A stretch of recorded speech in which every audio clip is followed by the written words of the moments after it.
তোমালোকৰ যেটো ৰিচেকিং ইতিমধ্যে নোটিস আহি গৈছে সেবাৰ ফলৰ পৰা দি দিছে তোমালোকে ৰিচেকিং কেনেকৈ কৰিব আটাইখিনি মই বুজাই দিম তোমালোকক অতি কম সময়ত আটাইখিনি তোমালোক বুজাই দিব চেষ্টা কৰিম তোমালোক যিসকলে ভাবি আছা মই ইমান লিখিছো কিন্তু মই নাম্বাৰটো কম পালো অৰ্থাৎ মোৰ ফেইল হৈছে বা কম নাম্বাৰ পাইছো তেতিয়া তোমালোকে কি কৰিব পাৰিবা ৰিচেকিং কৰিব পাৰিবা আৰু ৰিচেকিং কৰিলে তোমালোকৰ কি হ'ব যদি কিবা ভুল হৈছে নাম্বাৰ টোটেল কৰোতে হক আৰু কি আছে সম্পূৰ্ণ মই নোটিছখনত বুজাই দিম ছাত্ৰছাত্ৰীসকল তাৰ আগতে জনাও যিসকল ছাত্ৰছাত্ৰীয়ে কম্পাৰ্টমেণ্টেল পৰীক্ষা দিবা অৰ্থাৎ সকলোৱে দিব লাগে বুলি ভাবো যিসকলে ফেইল হৈছে যেটো তিনিটা সাবজেক্টত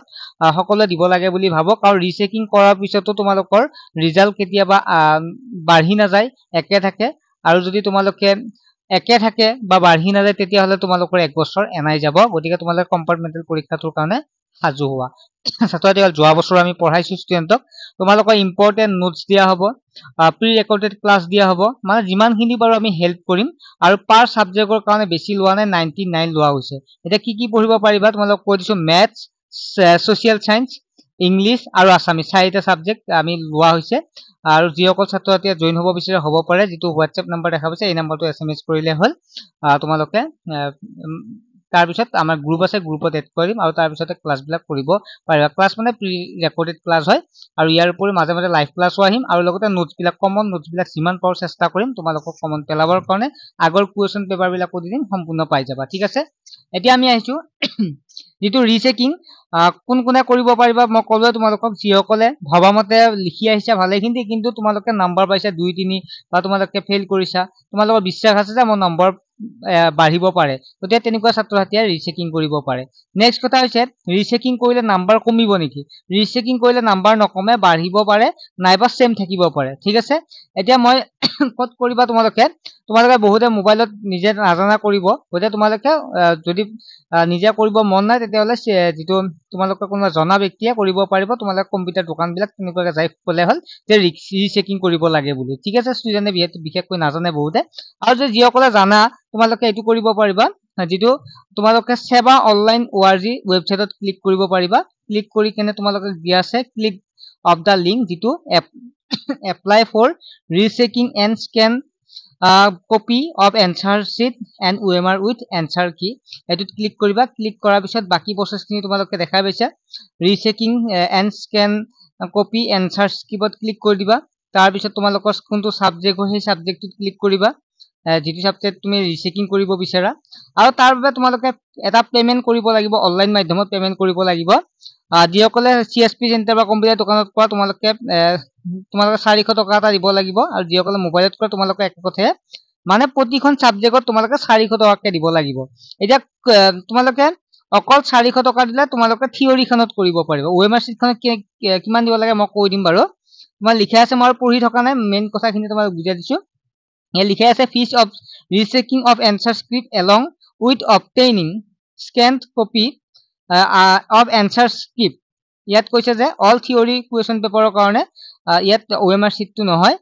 theory কাৰণে তোমালোকে কি কৰিব পাৰে লাগিব মাত্ৰ 400 টকা পেমেন্ট কৰিব লাগিব এটা সাবজেক্টত যিখন তোমালোকে কৰিব বিচাৰা নেক্সট ইয়াত কৈছে যে ৰিচেকিং অৰ প্ৰসেস কেনেকুৱা হ'ব যিসকল ছাত্ৰ মানে ৰিচেকিং কৰিব তাত কি চেঞ্জ কৰিব হ'ব ইয়াত কি চাব হ'ব টোটাল নাম্বাৰ যে যোগ কৰোতে নাম্বাৰ কিছুমান 2 3 এনেকৈ যোগ কৰোতে কিবা ভুল হৈছে নেকি হেতু চোৱা হ'ব ৰিচেকিং কৰিলে কিবা ভুল হৈছে নেকি তোমালোকৰ চাওতে হেতু চোৱা হ'ব 2 নম্বৰটো কৈছে যে assessment of answer which has বা have been left out unevaluated মানে কোনবাটো চাইছে চাওতে কি হয় তাত তোমালোকৰ নম্বৰ নিদিলে নেকি ঠিক আছে এটা চাইছে কিন্তু নম্বৰটো দিয়া নাই হেবিলাক চোৱা হ'ব যেটো ইভালুৱেচনত ৰিভালুৱেচনত বা ৰিচেকিংত নেক্সট হৈছে correction of wrong entry of marks any manner বা nature মানে এটা আনসাৰ আছে তাত 2 নম্বৰ দিব লাগে 3 নম্বৰ দিছে সৰি 3 নম্বৰ দিব লাগে 2 নম্বৰ দিছে বা কিবা নাম্বাৰ যদি খেলিমেলি হৈছে হেতু তাতে চোৱা হ'ব আৰু এইখিনি চোৱা হ'ব ৰিচেকিং কৰা ছাত্ৰছাত্ৰীৰ বহি গতিয়া তোমালোকে যদি বিশ্বাস আছে যে মই ভাল এটা ৰিজাল্ট হ'ব লাগিছিল কিন্তু মোৰ ৰিজাল্টটো একেবাৰে কম আহিছে তোমালোকে ৰিচেকিংটো কৰিব পাৰা আৰু তোমালোকৰ ৰিজাল্ট কেতিয়া দিব the result of rechecking will be informed to applicant within 30 days 30 দিনৰ ভিতৰত কি কৰা হ'ব তোমালোকৰ ৰিজাল্ট দিয়া হ'ব কিহৰ দ্বাৰা দিয়া হ'ব by SMS and email only email বা SMS এৰ জৰিয়তে। তুমি SMS ত পাবা বা ইমেইল যি আছে ইমেইলত তোমালোকক দি দিব। আৰু 9 নম্বৰটো কৈছে যে যেটো তোমালোকৰ যদি চেঞ্জ হয় নম্বৰটো বা মেইনলি যদি নম্বৰটো চেঞ্জ হয় তেতিয়া তোমালোকৰ কি হ'ব মানে বাঢ়ি যায় যদি তেতিয়া তোমালোকৰ যিখন বোৰ্ড দিব যিখন মাৰ্কশিট বা সাৰ্টিফিকেট তোমালোকৰ দিব এইখন তোমালোকে নতুন কৰি দিয়া হ'ব ঠিক আছে। তোমালোকক যিখন এতিয়া দিব এই মাৰ্কশিটখন বা সাৰ্টিফিকেটখন তোমালোকক কি কৰিব বিদ্যালয়ত বা বিদ্যালয়ৰ জৰিয়তে জমা ল'ব আৰু নতুন মাৰ্কশিটখন তোমালোকৰ যি নাম্বাৰ বাঢ়িছে সেই মাৰ্কশিটখন দিয়া হ'ব ঠিক আছে। নাম্বাৰ 10 টো কি দি হৈছে ইয়াত তোমালোক ক'লে এইমাত্ৰ তোমালোকে ইমেইলৰ জৰিয়তে কি কৰিব পাৰিবা এই কেণ্ডিডেটে যিখন এনসাৰ কি সেইখন চাব পাৰিব ঠিক আছে। নেক্সট হল 2 নম্বৰ OMR সিটত যদি কাৰোবাৰ নাম্বাৰ বাঢ়িব লাগে বুলি ভাবি আছে কমি আছে তোমালোকে একে প্ৰসেছতে কৰিব লাগিব। জাস্ট তোমালোকে এবাৰ OMR ৰ কাৰণে দিব লাগিব মাত্ৰ 50 টকা এখন এটা